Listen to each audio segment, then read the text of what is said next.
Here.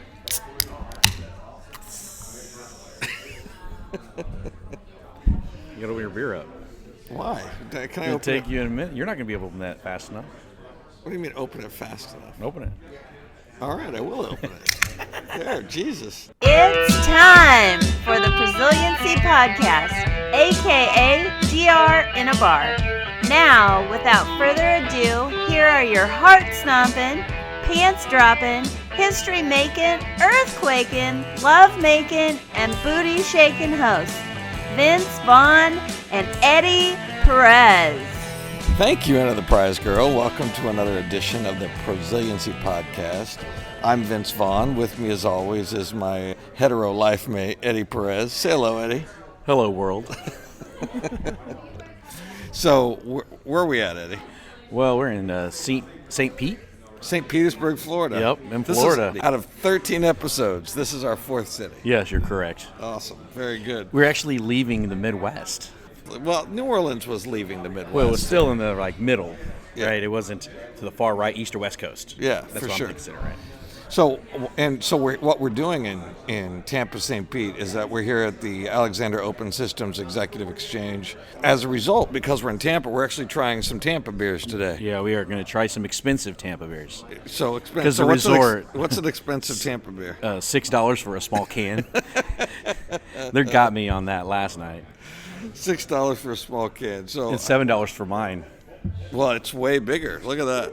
That's what she said. Yeah. Oh, very good. Cheers to you, sir. Cheers to you. So I'm trying the Big Storm Brewing Company Hella City Lager Pilsner.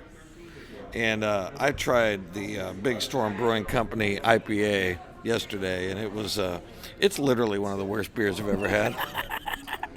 They will not be our sponsor. No, unless they want to be known as a really shitty beer. I'm happy to market them if that's the case. So, as a result, I have very low expectations for this beer. So, and Good what luck. are you trying? Oh, I'm going to go through it after you do yours. All right, very good. So, here we go. The Big Storm Brewing Company Hella City Lager Pilsner beer. Yeah. The aftertaste, and oh my God, that's not good. You know what's funny is that when I was actually initially drank the beer, I was like, this isn't going to be too bad. And then it went down. Oh, that aftertaste. Oh my God! Like how Diet Coke ruined Coke. Oh, it's like it's imagine they flavored the beer with like cardboard or paper.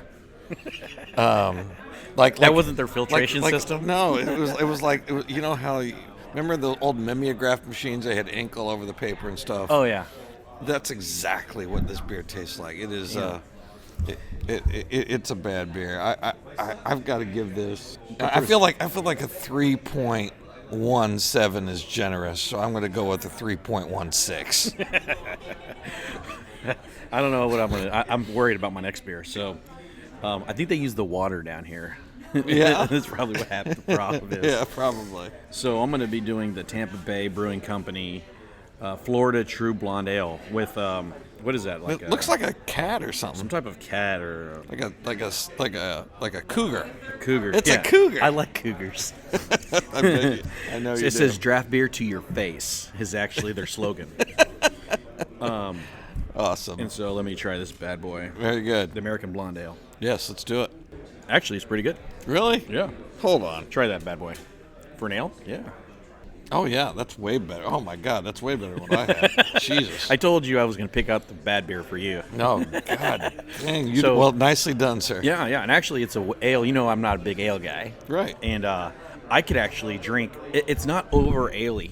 Right. I don't even know if that's a word, but it's because a lot of ales, they give you that. People love that, like, really good ale flavor. Yeah, for sure. Right? I'm not you know me, I like the Michelob Ultras. I like less. I But get this it. actually has enough flavor Yeah, for sure. that you're like, cool. You don't feel bad about yourself. Yeah, that's a good beer. I would have that beer again for sure. So because of that, the Prosiliency scoring system that we've Yes. come up with, It's very complicated, very complex. very complex. I would say 7.3. Yeah. Yeah, that's good. Yes. Yeah, and it's a 0 too at the end. So that it's not like some people have asked, well, sometimes you guys don't put more numbers after it. Well, that just means there's a lot of zeros. Yes, for sure. So we do a lot of deduplication. I like it. Yes, we definitely did deduplication on this beer. I love that. That's hilarious. I love that. All right, so holy crap, man. I don't know if you heard the news, but there was a South Korea hosting company. A South Korean hosting company? A South Korea web hosting company. Oh. Nayana, I believe the name of the company is. South Korean hosting company, and they were ransomwared. And rather than, they didn't have the ability to recover. And you're a web hosting company. Your web hosting company. Your job is to host other people's data. Absolutely. Didn't have the, oh God, absolutely. It's called Nayana. They elected to pay $1 million. $1 million. $1 million. I'm on a podcast. I'm doing the whole pinky thing with my I know. mouth. I didn't want to say anything, Yeah, but thanks for bringing that up. Yeah, exactly. $1 million based on the Linux, and we talked about this. We a couple actually episodes. did talk about it. So there was a Linux version of ransomware, and we talked to that they ported WannaCry to Linux, and as a result, we said, we need to look out for some Linux ransomware coming. And so people in South Korea weren't listening to our podcast. Well, Nayana, no one at Nayana was for sure. If they did, they're like, screw you, I don't care. So they ended up having to pay a fee of 397.6 Bitcoin, which is approximately $1 million US, which is the largest ransomware paid ever. Man, that's a lot of money. Well, here's the thing. They originally asked for $4 million. So they gave him a discount. They gave so they got a 75% discount. Oh man, they must have had a on their reseller. ransomware. Must have had a good reseller. Yeah. Got some good discount prices. So true, so true. Man, well, here's the deal. It don't matter where you are. You can get hit anywhere, and that's the thing. It doesn't matter if you're in rural Kansas or in a big data center. The one thing about the internet is it's accessible from everywhere. Here's what's crappy about this. We talked about this way early in our podcast. What'd you pay? And I went on record as saying I think in some instances you have to pay. However, I will say this: why would anyone want to do business with you if you paid a cyber terrorist? That's true. Why would anybody who basically can compromise a system to the degree that a company is willing to pay $1 million to get their system back? No doubt they were obligated to, no doubt they had to, but why would you ever want to do business with that company again? Oh, they're going to lose so many customers. They're going to lose more than $1 million in just that because they're not taking care of what they're supposed to be paid to do, right? And so I think that's something that people have to really, really, really think about. And if they're going to pay, how are things changing at Nayana now? I mean, what's different? I really truly wonder what's different about Nayana that now that they've paid, are they like, well, shit, I'll just pay again? I mean, or do they? I wonder how the practice has changed. I wonder how the process has changed. I wonder how their technology has changed in order to just to be a fly on the wall, right? In order to be resilient about their data center. A lot of the stuff that we talk about is simple. It's just that people don't put that effort into it, right? Well, I think once they know it, it's simple. So yeah, true. People talk about 3-2-1, 3 copies of the data, 2 different kinds of media, one of them being off-site. I mean, that's easy to remember, but that's why I think you need a real strategy, because 3-2-1 has been around forever, and yet you have these companies who are still hit by ransomware and decide that it's better off for them to pay $1 million to a cyber terrorist, right, than to implement a Prosiliency strategy. So I actually wonder if they don't give enough value to their disaster recovery strategies and their data center strategies as a whole. And that's why they're caught in these types of situations. So one thing that I wanted to talk about was almost sort of the same lines a little bit, but I was at an airport. I was driving to the airport to come down here, and I was talking to the driver, and the driver goes, I'm like, hey, when are they going to put up the new airport they're looking at doing? How would they even do that? And they said, well, what's going to probably happen is they're going to close one of the terminals, they're going to build it, and then they're going to port everybody over to the other system, right?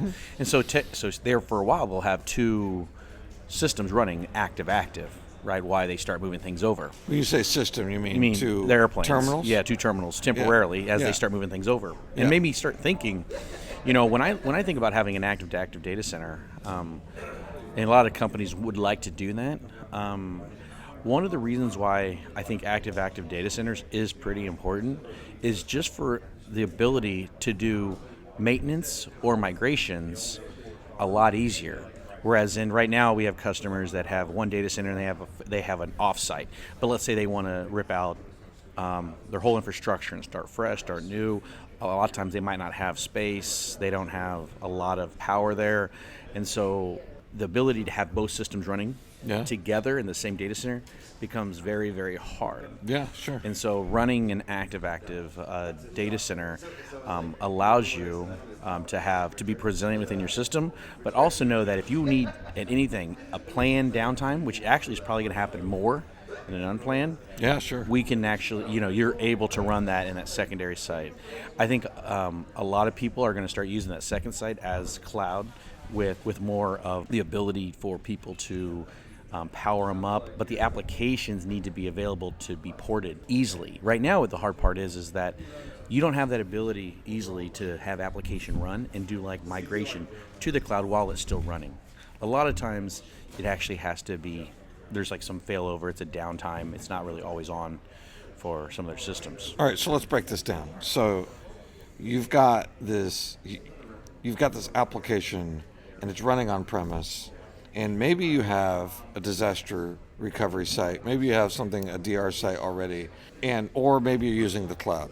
And what you're saying is that you're going to take this application and now we're going to run it, make it hot and available and ready to be failed over to either in the cloud or at an offsite data center. But I would really like it where there is no, almost where the application itself can be running. When one goes down, the other one comes up. Kind of like SQL always on. You have like applications that have that ability to be active within those data centers. So if one fails, you're not having to do like an actual failover as well. So there's two things about that. Number one, it's not just the application. There's probably an application cluster running there, and you've got to have that running offsite as well.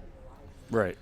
Now, here's something that I because I like what you're saying. What I see a lot of companies forget about is that when they got this application running hot and now it's failed over to, so you're in an active situation. You've got your application running on premise, you've got an exact copy now running offsite, and now you've got to fail over to it.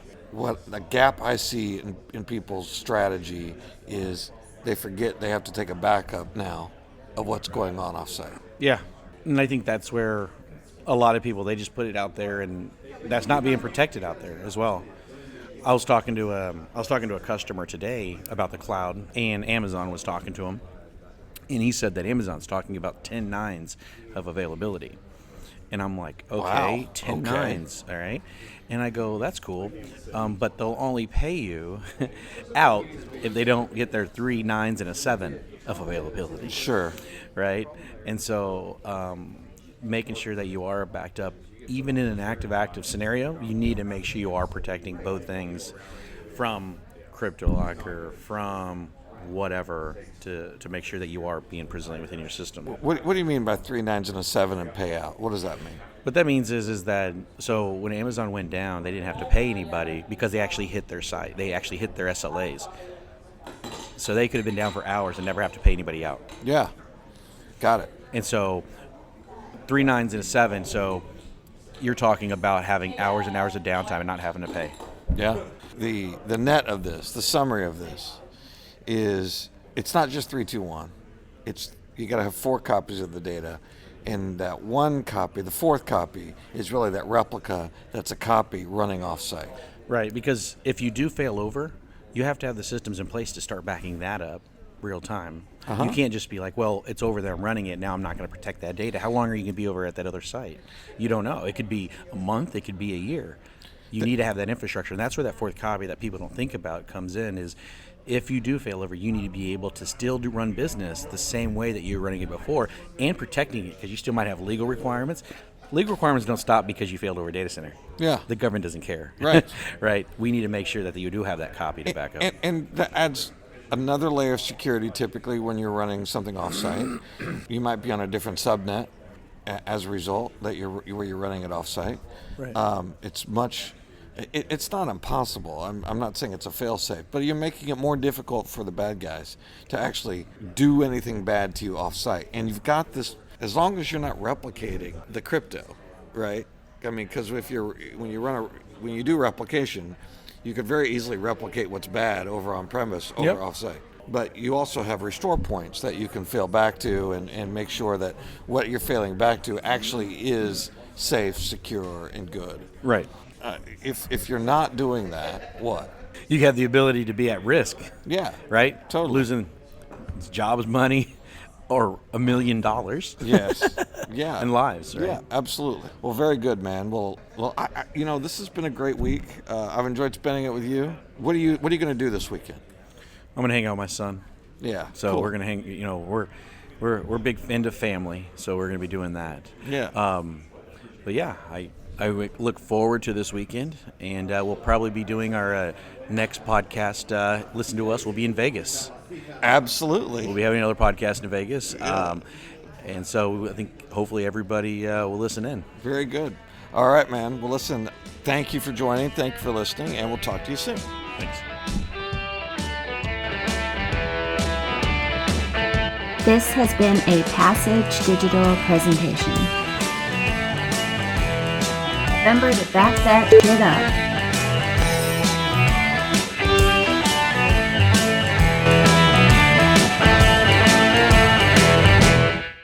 If you like this podcast, there are plenty of ways you can support it. First, you may friend us on LinkedIn. Our profile links are in the show notes, or you may share it on other forms of social media or discuss it on your own blog or podcast. Second, we view this as your show, so contact us and ask us for a question we can use, or simply let us know how you feel, good or bad, on how we can improve it. Third, rate us in the app stores and leave us reviews.